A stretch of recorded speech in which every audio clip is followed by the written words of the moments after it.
Baik, selamat sore Oma-Oma. Selamat sore. Ini terima kasih atas kesempatan yang diberikan kepada saya. Perkenalkan, nama saya Aprilia Celia Tandiwogo. Saya mahasiswi Universitas Malang, Fakultas Keperawatan.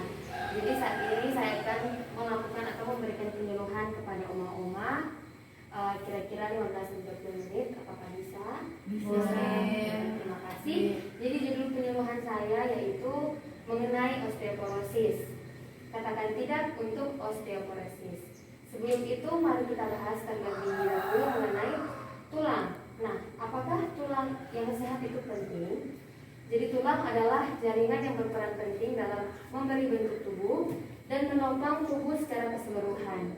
Selain itu, tulang juga berfungsi membantu tubuh untuk bergerak. Jaringan tulang akan terus berkembang dan memperbarui diri sepanjang hidup. Tulang merupakan bagian yang membentuk perangkat tubuh. Selain itu, bertugas juga sebagai penopang dan pembentuk postur tubuh. Tulang juga berfungsi sebagai tempat penyimpanan kalsium dan mengatur keseimbangan kalsium di dalam tubuh. Nah, Oma-Oma pernah dengar apa itu osteoporosis? Pernah dengar atau tahu? Belum pernah? Oke. Jadi kita akan membahas mengenai osteoporosis. Apa itu osteoporosis? Osteoporosis adalah kondisi di mana kualitas kepadatan tulang menurun. Kondisi ini menyebabkan kemerosotan dan tulang retak-retak. Umumnya, osteoporosis baru bisa diidentifikasi setelah ditemukan keretakan pada tulang setelah pasien mengalami jatuh ringan. Kebanyakan kasus osteoporosis terjadi pada pergelangan tangan, tulang pinggul, dan tulang belakang. Nah, faktor risiko osteoporosis. Jadi apa yang bisa menyebabkan orang beresiko mengalami osteoporosis? Yang pertama adalah jenis kelamin perempuan. Kenapa? Karena berhubungan dengan hormon estrogen. Berhubungan dengan ketika seorang perempuan mengalami menstruasi, ketika semakin bertambahnya usia, hormon atau ketika bertambahnya usia akan mengalami yang namanya menopause, di mana wanita tidak lagi mengalami menstruasi sehingga hormonnya juga akan semakin berkurang. Hormon ini berperan, salah satu perannya itu untuk kesehatan tulang. Jadi ketika berkurang akan berisiko mengalami osteoporosis. Kemudian yang kedua adalah kurus atau bertubuh kecil. Karena massa tulang yang kecil sehingga rentan mengalami osteoporosis. Kemudian asupan kalsium yang rendah. Nah, asupan kalsium yang rendah ini juga berpengaruh karena ketika tulang kekurangan kalsium itu akan mengganggu kesehatan tulang. Kemudian yang keempat ada kurang vitamin D dan merokok. Kita tahu bersama bahwa merokok merupakan hal yang tidak baik untuk tubuh kita. Bisa mengganggu kesehatan, salah satunya yaitu berpengaruh pada kesehatan tulang kita. Kemudian gaya hidup yang tidak aktif dan konsumsi alkohol berlebihan. Nah, gaya hidup tidak aktif ini seperti hanya bermalas-malasan di rumah, tidak melakukan aktivitas seperti bekerja ataupun berolahraga, sehingga tubuh akan gemuk atau mengalami obesitas sehingga berpengaruh pada kesehatan. Kemudian konsumsi alkohol yang berlebihan. Kita masuk ke tanda dan gejala osteoporosis. Jadi yang pertama ada postur bungkuk. Jadi Oma-oma biasa terlihat orang-orang yang semakin tua itu postur tubuhnya membungkuk, itu beresiko atau tanda-tanda orang yang mengalami osteoporosis. Postur punggung yang bungkuk seperti yang sering kita lihat pada orang yang sudah usia. Kemudian ada sakit atau nyeri punggung. Sakit punggung yang berkelanjutan dalam jangka waktu yang lama. Kemudian adanya menurunnya tinggi badan. Kemudian sering mengalami cedera atau keretakan tulang. Oke, kita masuk ke upaya pencegahan osteoporosis. Yang pertama adalah latihan fisik.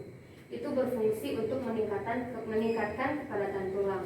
Latihan fisik yang dapat dilakukan guna membantu mencegah osteoporosis adalah aktivitas penyangga beban. Jadi seperti yang tadi di faktor risiko kan ada aktivitas yang tidak aktif. Nah, pencegahannya itu kita harus melakukan latihan fisik yang ringan-ringan, seperti olahraga ringan, jogging, ataupun di sini bisa aktivitas penyangga beban. Kemudian ada terapkan pola makan sehat dengan banyak konsumsi kandungan vitamin D. Kandungan vitamin D ini dan juga kalsium itu bisa diperoleh dari susu, dari ikan salmon, dari kuning telur dan lain sebagainya. Dan bisa juga mengkonsumsi suplemen vitamin D. Nah, vitamin D ini penting untuk dikonsumsi untuk penyerapan kalsium yang dibutuhkan untuk memperkuat gigi dan tulang.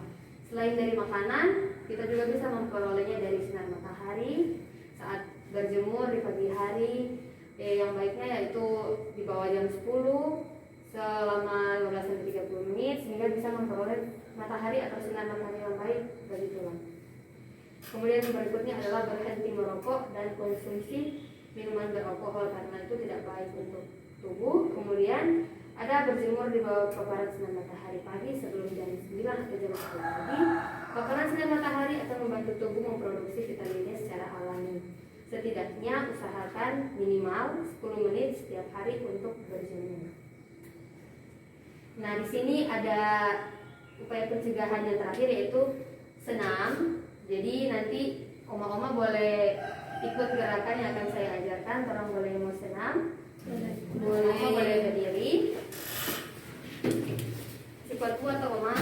Boleh kuat. Oke, jadi yang pertama namanya gerakan bicep. Nah, ini membutuhkan beban barbel, tapi kalau tidak ada boleh pakai apa yang berat begitu.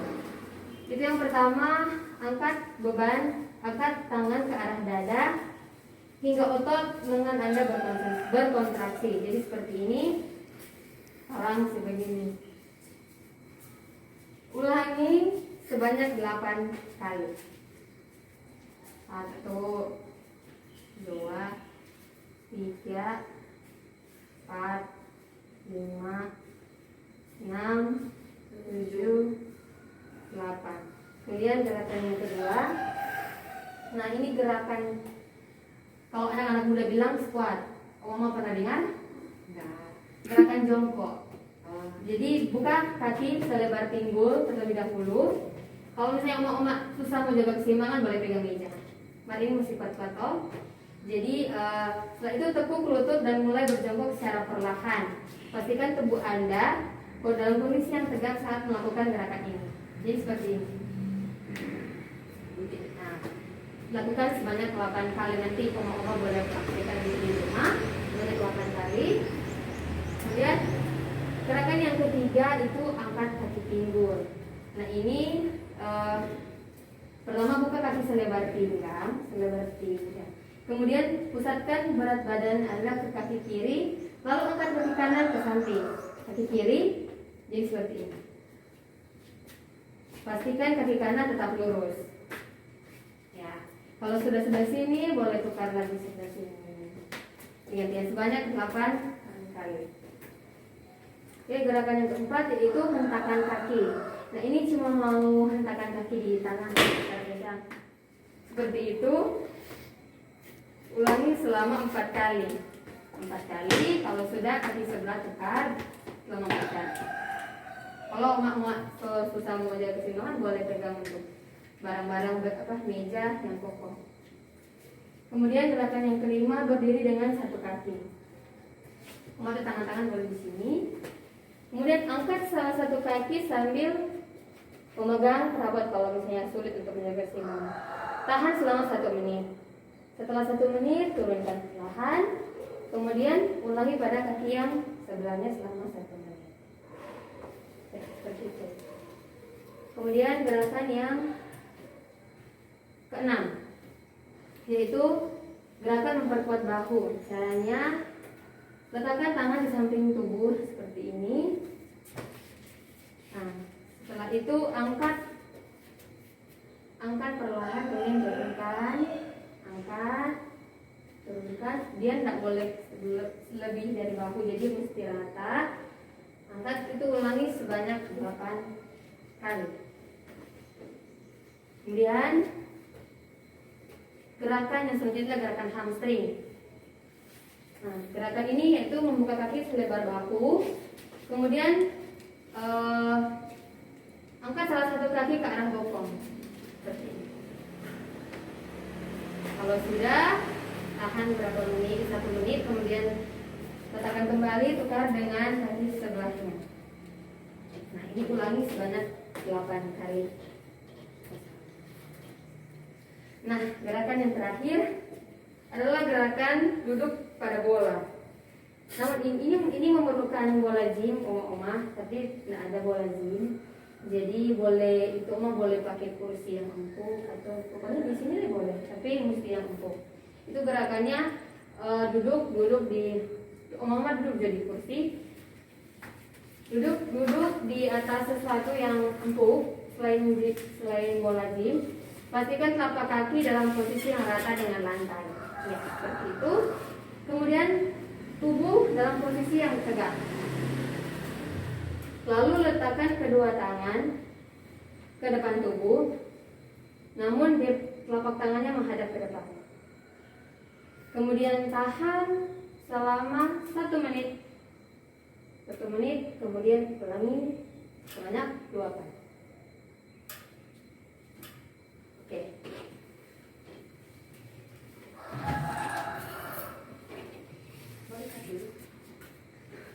Kan dulu kok mau tanya pertanyaan. Saya tanya, kenapa orang kurus bisa Jawab. Oke, jadi penyuluhan dari saya sudah selesai. Dibuka kesempatan untuk bagi umum yang mau bertanya, dipersilakan.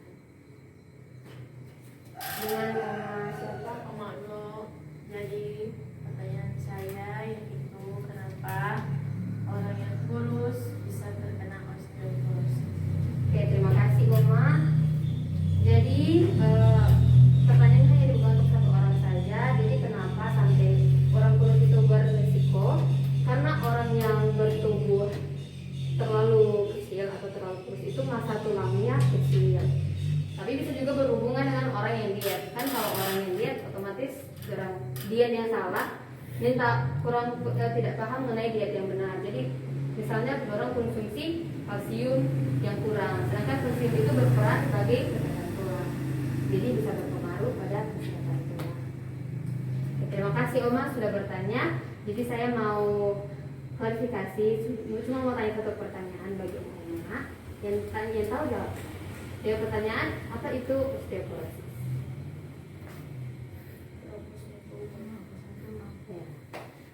Ya. Benar sekali. Jadi terima kasih Oma untuk kesempatan dan partisipasinya. Terima kasih Tuhan memberkati.